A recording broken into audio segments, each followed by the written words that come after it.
Merhaba arkadaşlar. Alfabetik sıraya göre hisse analizlerine devam ediyoruz. Bizim market düşüş devam etmesi durumunda 17 seviyesinde desteği bulunuyor. Yıl içinde yine biraz toparlanma olacaktır. Beşiktaş dip seviyesine düşmüş durumda. Yıl içinde yine biraz toparlanma olabilir arkadaşlar.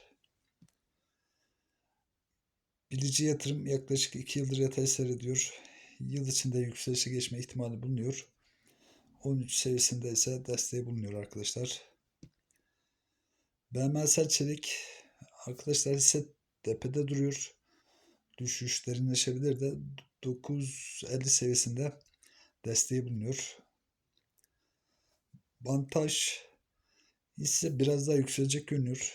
Çok büyük yükselişte beklemiyoruz. 5 seviyesinde desteği bulunuyor. Yatırım tavsiyesi değildir. Selamünaleyküm.